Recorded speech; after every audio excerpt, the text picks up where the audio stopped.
Part 12 में हम देखते हैं जुनहो उसकी मॉम से कहता है कि मैं भी वहाँ पे जाना चाहता हूँ। तो मॉम कहती है कि तुम होटल में जाके क्या करोगे। जुनहो कहता है मैं भी जाके देखना चाहता हूँ कि वहाँ पे क्या हो रहा है।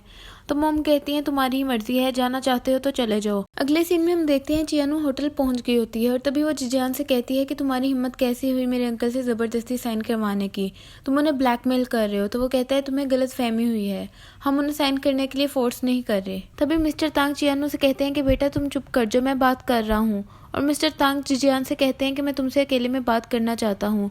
जिजियान कहता है आपने जो भी बात करनी है आप पब्लिक में करें। तो मिस्टर तांग इंसिस्ट करते हैं कि वो उससे अकेले में ही बात करना चाहते हैं और उसे गार्डन में अपने साथ ले आते हैं। मिस्टर तांग कहते हैं अगर तुम मेरा होटल वापस कर दो तो मैं तुम पे एक एहसान करूंगा। तो जिजियान कहता है कैसा एहसान। मिस्टर तांग कहते हैं कि मुझे पता है जो तुम लोगों ने फेक न्यूज़ फैलाई हुई है, मैं ये जानता हूँ कि जुनहो की कार का एक्सीडेंट हुआ है और वो वापस नहीं आएगा, इसलिए तुम लोग मुझे मेरा होटल वापस कर दो और ये मैं बात को छुपा के रख लूँगा। जिजियान मिस्टर तांग से कहता है कि आपके पास इस बात का कोई सबूत नहीं। तो मिस्टर तांग कहते हैं कि मेरे पास इस बात का सबूत है। तो जिजियान जब उनसे पूछता है तो वो बताता है कि मैंने अपनी आंखों से उसे देखा था। तो जिजियान उसको उसके कॉलर से पकड़ लेता है और कहता है कि आप वहाँ पर थे और आपने मेरे भाई को नहीं बचाया। मिस्टर तांग सच बोल देते हैं और कहते हैं कि मैं तुम्हारे भाई का पीछा कर रहा था ताकि उसकी कार का एक्सीडेंट कर सकूं। तभी सामने से एक ट्रक आ गया और जुनहो की कार का एक्सीडेंट खुद हो गया और जुनहो की कार एक्सीडेंट के बाद पानी में गिर गई। जिजियान ये सुनकर गुस्से में आ जाता है और कहता है कि मैं तो आपको शरीफ समझता था, आप तो बहुत घटिया निकले। तभी मिस्टर तांग कहते हैं कि पुलिस को वहाँ पर मैंने ही बुलाया था और कहता है कि मैं जानता हूँ तुम लोग ये फेक न्यूज़ क्यों फैला रहे हो ताकि तुम लोगों की कंपनी लॉस में ना जाए। अगर तुम मुझे मेरा होटल वापस कर दोगे तो ये बात को मैं छुपा के रख लूँगा। जिजियान ये सुनकर घबरा जाता है और उसकी धमकी से डर जाता है। अब जिजियान अंदर आ जाता है और फनियों से कहता है कि चलो यहाँ से चलते हैं और ये दोनों निकल जाते हैं बाहर जुनहो खड़ा सैनवेल कंपनी की कार देख रहा होता है। जब ये दोनों बाहर निकल रहे होते हैं तभी जुनहो अंदर चल जाता है और ये तीनों एक दूसरे को देख नहीं पाते। चियानू के सर्वेंट उससे पूछते हैं कि ये कौन है। अब मिस्टर तांग जब अंदर आते हैं तो चियानू और सर्वेंट्स पूछते हैं कि क्या बात हुई। तो मिस्टर तांग झूठ बोल देते हैं और कहते हैं कि मैंने उससे 1 महीने का टाइम और मांग लिया है। अब वहाँ पर जुनहो आ जाता है और चियानू को देखकर आवाज़ें देने लग जाता है। मिस्टर तांग जुनहो को देखकर शॉक हो जाते हैं और उसे घूरी जा रहे होते हैं। तीनों सर्वेंट्स जुनहो को देख के चियानू से पूछते हैं कि ये कौन है। चियानू बताती है कि ये मेरा कज़न है और वो कहते हैं कि इसका नाम क्या है। तो जुनहो अपना नाम खुद बताता है कि मेरा नाम तोंगहाओ है। मिस्टर तांग ये सब कुछ सुन रहे होते हैं और भाग के टेरेस की तरफ जाते हैं। चियानू और सर्वेंट्स भी मिस्टर तांग के पीछे पीछे जाते हैं। तभी वहाँ पर जिजियान और फनियू गाड़ी में बैठ रहे होते हैं। जुनहो भी वहाँ पर आ जाता है और नीचे देखता है, मगर वो जिजियान और फनियू को पहचान नहीं पाता। अब मिस्टर तांग चियानू से पूछते हैं कि क्या ये सच में तुम्हारा कज़न है। तो चियानू कहती है हाँ। अब मिस्टर तांग चियानू को लेके एक रूम में आ जाते हैं और चियानू से पूछते हैं और चियानू उनको सारा सच बता देती है। चियानू ने बताती है ये कौन है और उसे कैसे मिला। अंकल तांग ये सुनकर शॉक्ड हो जाते हैं। चियानू कहती है कि बात आप किसी को नहीं बताएंगे। तो अंकल तांग कहते हैं कि मैं ये बात किसी को नहीं बताऊंगा, तुम जाओ और जाकर तोंगहा को बुला के ले आओ।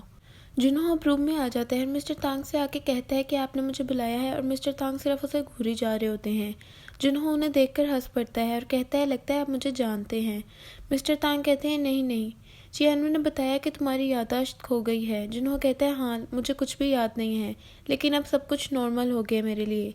चियानू और उसकी मॉम मेरा बहुत ख्याल रखती हैं। अंकल तांग उसे कहते हैं कि अगर तुम्हें किसी चीज़ की ज़रूरत हो तो यहाँ पर ज़रूर आ जाना। जुनहो कहता है कि मुझे कोई काम है, मैं चलता हूँ। और मिस्टर तांग कहते हैं जाओ, और सोच में बैठ जाते हैं क्या वाकई इसकी याददाश्त चले गई है। जुनहो घर पहुंच जाता है तभी चियानू वहाँ पे चेयर पे बैठी होती है। जुनहो उसे पूछता है कि तुम क्या सोच रही हो। चियानू से बताती है कि मैं सोच रही हूँ कि मैं 8 मिलियन युआन कैसे जमा करूँ, अंकल को 1 महीने का टाइम मिला है। जुनहो कहता है ये तो बहुत ज़्यादा पैसा है, अंकल तांग को चाहिए कि वो सैनवन कंपनी को होटल दे दें। चियानू ये सुनकर गुस्से हो जाती है और कहती है अंकल को ये होटल अपनी जान से भी ज़्यादा प्यारा है, तुम सैनवेल कंपनी की साइड क्यों ले रहे हो। जुनहो कहता है कि मैं सैनवेल कंपनी की साइड नहीं ले रहा, मैं सिर्फ सच कह रहा हूँ। 8 मिलियन युआन अंकल नहीं भर सकते। जुनहो कहता है कि सैनवेल कंपनी एक अच्छी कंपनी है, मैंने गूगल पे इसके बारे में सर्च किया है और वो अंकल का होटल बहुत अच्छे तरीके से संभाल लेगी। अंकल उस होटल से पैसा नहीं कमा सकते, होटल की कंडीशन और सर्विस बिल्कुल अच्छी नहीं है, उधर से पैसा कमाना बहुत मुश्किल हो सकता है और उसे जमा करना तो बहुत ही ज़्यादा। चियानो ये सुनकर गुस्से हो जाती है और कहती है तुम्हारी तो याददाश्त जा चुकी है, तुम किसी को क्या समझ पाओगे। जुनहो कहता है हाँ मेरी याददाश्त जा चुकी है पर सच साफ नज़र आ रहा है। चियानो गुस्से में आ जाती है और वहाँ से चले जाती है। मॉम और शेंगज़े ग्रोसरी स्टोर में बैठे होते हैं, तभी वहाँ से चियानो चलकर चले जाती है। जुनहो भी वहाँ पर आ जाता है। मॉम उसे पूछती है क्या हुआ और वो कहता है कुछ नहीं। जुनहो और शेंगज़े दोनों अपने रूम में लेटे होते हैं। शेंगज़े बोलता है तो जुनहो से पूछता है कि तुम अभी तक सोए नहीं, तो शेंगज़े कहता है तुम्हारी बार बार करवट बदलने की वजह से मुझे नींद नहीं आ रही। तभी जुनहो से सॉरी करता है और पूछता है कि चियानो को यह होटल इतना ज़्यादा पसंद क्यों है और वो उसके लिए परेशान क्यों रहती है। शेंगज़े बताता है जब चियानो छोटी थी तो उसकी मॉम की डेथ हो गई थी, तभी वो अपने डैड के साथ इस होटल में आके रुकी थी और यही वजह है कि वो उस होटल के साथ बहुत ज़्यादा अटैच है। वो कहता है अगर ताइचू तुम्हारे सामने चियानो को ले जाए क्या तुम गिव अप कर दोगे। यही वजह है कि चियानो भी उस होटल को नहीं लेके जाने दे रही और उसके लिए मेहनत कर रही है और गिव अप नहीं कर रही। जुनहो कहता है हाँ अब सुबह हो जाती है। शेंगज़े चियानो के पास आता है और उसे बताता है कि तोंगहाओ चला गया है। चियानो ये सुनकर शॉक्ड हो जाती है और कहती है क्या। शेंगज़े कहता है कि 1 घंटा पहले वो यहाँ पर ही था और अब नहीं है। मॉम कहती है कि उसने मेरे से वादा किया था कि वो नहीं जाएगा। चलो कोई बात नहीं, आकर नाश्ता कर लो। जुनहो थोड़ी ही देर बाद होटल पहुँच जाता है। वहाँ पे जाके सर्वेंट्स को कहता है कि अगर होटल को चलाना है तो यहाँ पर साफ़ सफाई करनी होगी, चलो सब अपने अपने काम पे लग जाओ। चियानो थोड़ी देर बाद वहाँ पर आ जाती है। सर्वेंट्स कहते हैं अच्छा हुआ आप आ गई, सुबह से आया हुआ है और हमसे काम करवाई जा रहा है, लगता है ये हेल्प नहीं करने आया, हमें कोई सज़ा देने आया है। जुनहो रिसेप्शन की सफाई कर रहा होता है। वहाँ पर लड़की कीज़ की अच्छी तरीके से डस्टिंग करता है और पर्दा हटाता है तो ये सर्वेंट्स देखकर हैरान हो जाते हैं और जुनहो कहता है कि 10 मिनट की ब्रेक सबके लिए है।